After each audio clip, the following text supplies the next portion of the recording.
Beneath the surface of everyday life lies a dark, forgotten world, one that has remained hidden for years, untouched and forbidden. Whispers speak of a labyrinth of ancient passageways, sprawling underfoot, harboring secrets that have long been buried. Few dare to tread its shadowy depths, and those who do rarely return the same. Stories circulate of unsettling noises, ghostly apparitions, and the faint, unshakable feeling that something unseen is always watching. Urban legends tell of a group of curious souls who ventured into these tunnels in search of answers, driven by the need to uncover what was left unsaid. Armed with nothing but their wits and the thrill of discovery, they descended into the darkness only to find themselves swallowed by something far worse than they could have imagined. With each step deeper into the tunnels, the air grew heavier, and the walls seemed to close in around them, distorting time and reality.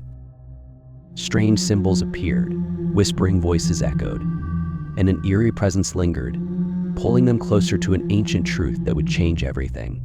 As the lines between the living and the dead blurred, the group found themselves caught in a nightmare they could not escape. Now, decades later, the mystery remains unsolved, with only chilling remnants of their journey left behind, fragments of a past best forgotten. The tunnels still beckon, drawing the brave and the foolish into their depths, forever ensnaring those who dare to know what lies hidden beneath the surface.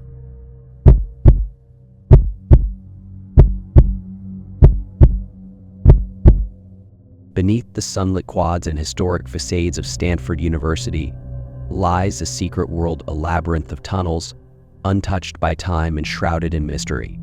Known as the Stanford Steam Tunnels, these passageways have long been a source of intrigue and urban legend. Originally built to house the university's heating and electrical systems, the tunnels stretch for miles under the sprawling campus. While officially off limits, whispers of their existence have lured thrill seekers, students, and conspiracy theorists into their dimly lit depths. This story begins in the fall of 2002, when a group of 4 Stanford students decided to uncover the truth about these tunnels.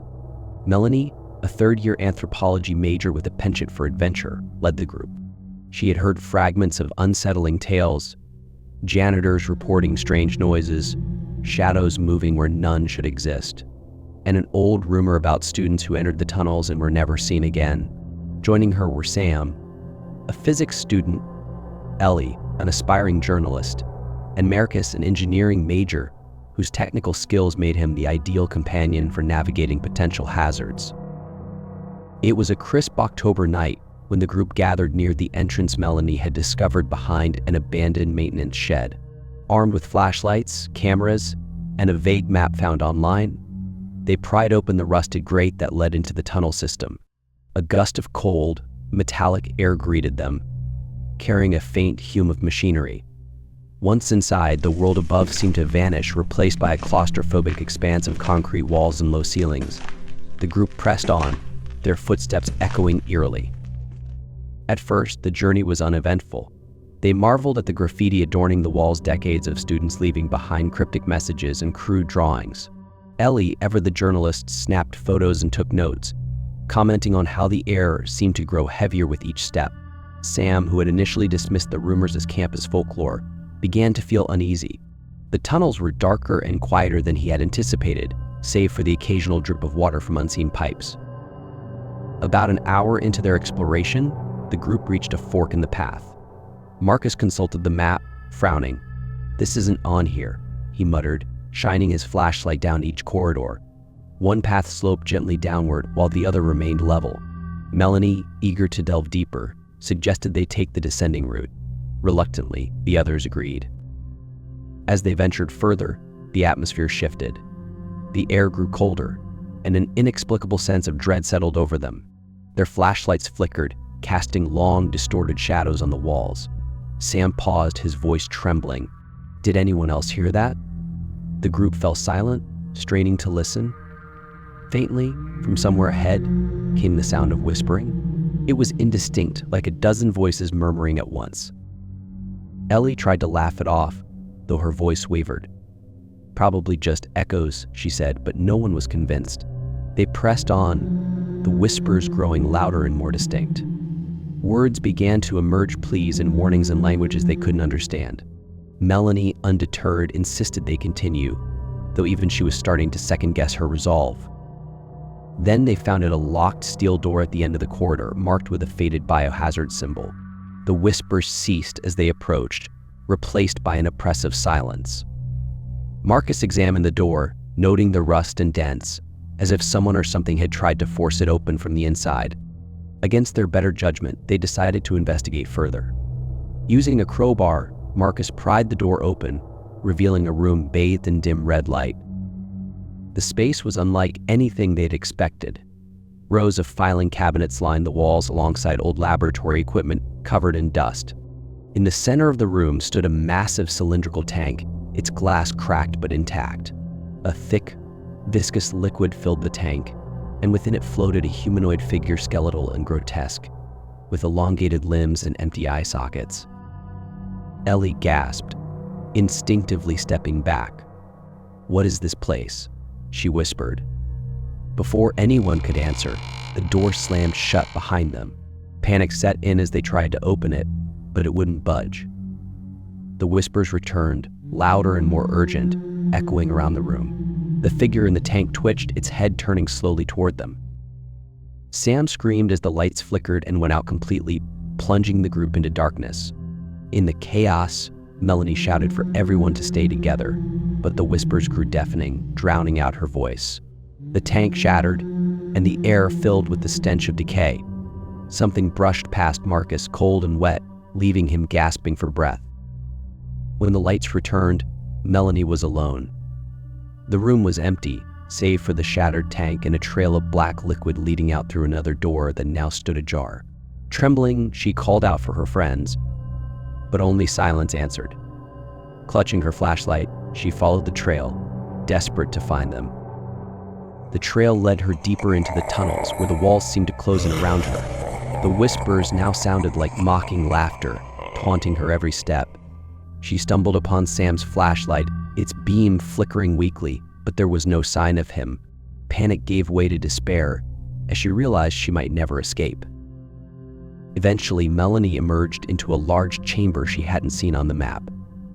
The walls were covered in strange symbols, glowing faintly in the dark.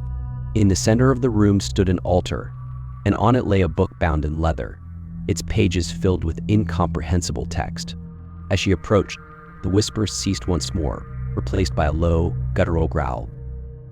Before she could react, a shadowy figure emerged from the darkness, its form shifting and writhing like smoke. It towered over her, eyeless but somehow staring directly into her soul. Paralyzed with fear, Melanie watched as it raised a clawed hand.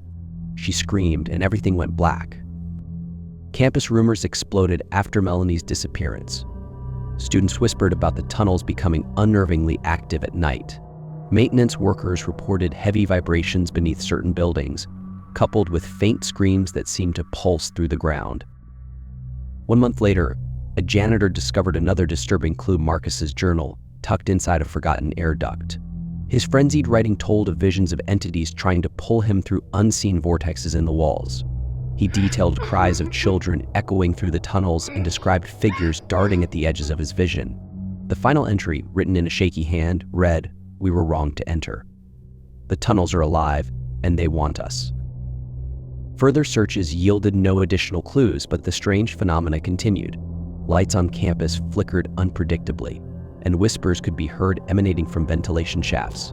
Despite official denials, the university quietly sealed all known entrances to the tunnels, posting guards to ensure no one ventured below. Yet, some say the tunnels cannot truly be closed. Late at night, brave or foolish students claim to hear the distant echoes of footsteps beneath their dorms, accompanied by faint, mournful cries. The Stanford Steam Tunnels remain an enduring mystery, a hidden world that beckons the curious and the daring. But for those who know the true story, they serve as a chilling reminder: some doors are better left unopened, and some secrets are best left buried. The mystery of the tunnels endures, a dark enigma that refuses to be unraveled. Those who seek answers are often met with more questions, and the chilling whispers that echo through the walls continue to haunt those who dare venture too close. The stories of those who disappeared serve as a grim reminder that some secrets are not meant to be uncovered. As the years pass, the legend of the tunnels only grows, fueling curiosity and fear in equal measure. Will anyone ever truly understand what lies beneath, or will it remain a shadow, lurking just out of reach? The answers may never come, but one thing is certain: the darkness waits for those brave enough to challenge it. The tale of the Stanford Steam Tunnels serves as a chilling reminder of the dangers of unchecked curiosity. The students, driven by their desire to uncover hidden truths, ventured into a world unknown, believing they could control what lay beneath the surface.